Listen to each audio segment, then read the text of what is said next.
It was a warm Saturday morning in Lekki, the kind of morning where the air smelled of wealth, perfume, and freshly cut grass.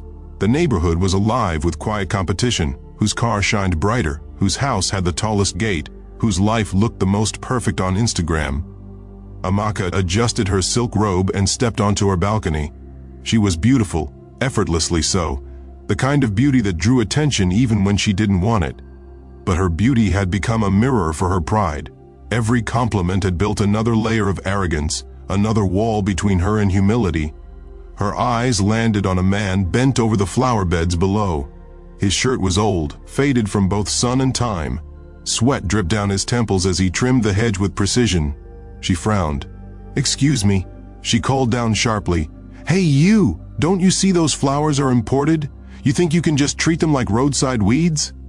The man looked up, gentle eyes behind tired wrinkles, and smiled faintly. "Sorry, Ma, I'll be more careful." But she wasn't done. "You people will always stay where you are because you don't respect other people's things. Look at you, smelling like fertilizer. Go wash yourself before you touch anything again." Her voice carried across the estate.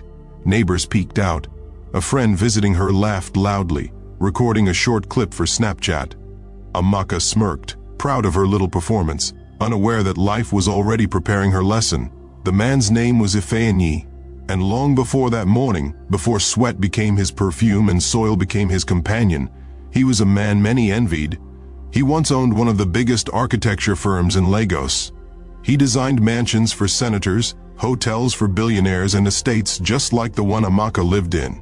His name opened doors, his designs closed deals. He was respected, admired, celebrated, but life, unpredictable and cruel, decided to test him.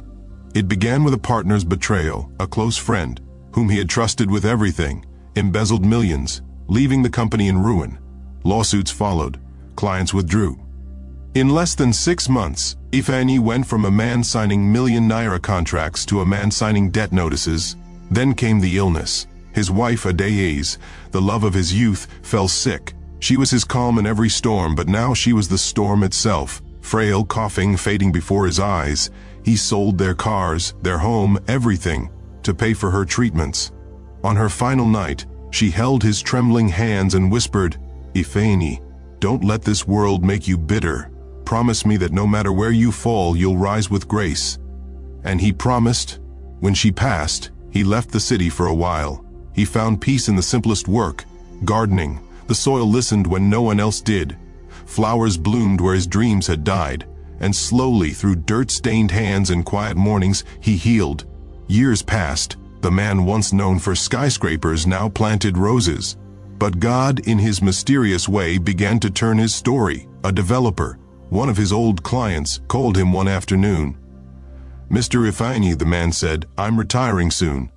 There's an estate project that never got finished, the one you designed years ago. It's up for sale now, Chief. I thought of you." He laughed softly. "Me? Buy an estate?" But the man insisted. So with every savings he had built over the years, money earned through humility, patience, and sweat, Ifeanyi bought the estate.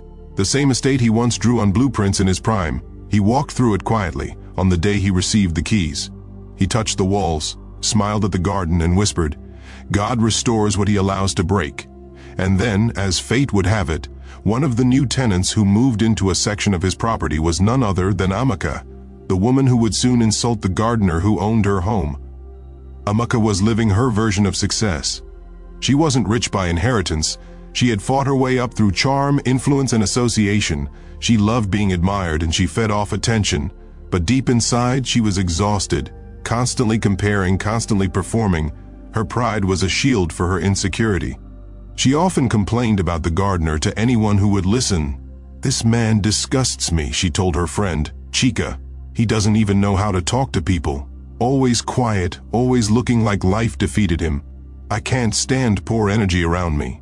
But while she mocked him, Ifeanyi never responded with anger.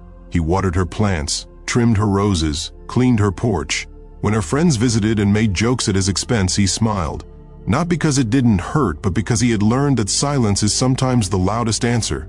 One afternoon, the estate residents were invited to a meeting. The management said the new landlord wanted to introduce himself and address some maintenance issues. Amaka showed up late, sunglasses on, phone in hand, confidence in full bloom.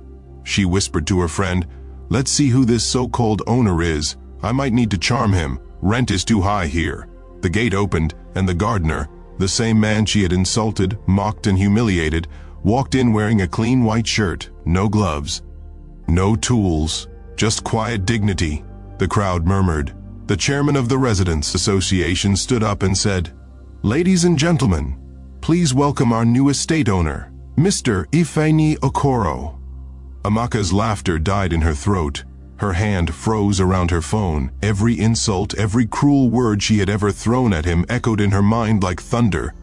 Ifeanyi walked to the microphone. He looked around slowly, then said, "Years ago, I designed this estate. Life took it away from me, but by grace it came back into my hands. I don't own it to boast. I own it to remind myself that what's yours will find its way back when your heart stays clean." He looked directly at Amaka and added softly, "And sometimes we meet people not to test their kindness but to reveal it." The silence was heavy. Some people clapped quietly. Others just stared. Amaka couldn't lift her eyes. Later that evening, Amaka knocked on his door. When he opened, she burst into tears. "Sir, I'm so sorry. I didn't know." He raised his hand gently. "You don't have to finish that sentence. You didn't know, but now you do." He handed her a small flower pot, a single white lily. "I planted this on the day my wife died," he said. "She told me not to let life make me bitter. Maybe now you can plant it too, and let it remind you that kindness grows best in humble soil." Amaka took the flower like it was made of gold. From that day her voice softened, her pride melted. She started treating everyone, the guards, the maids, the drivers, like equals. In time, she and Ifeanyi became friends. She would bring him tea in the mornings and ask for advice. For the first time in her life, she saw wealth not as something to show, but as something to share. Months passed, and the garden outside her apartment bloomed like never before. Neighbors noticed the change, not just in her flowers but in her spirit. Sometimes she would watch Ifeanyi working quietly and whisper to herself, "God really knows how to humble you in love, not shame."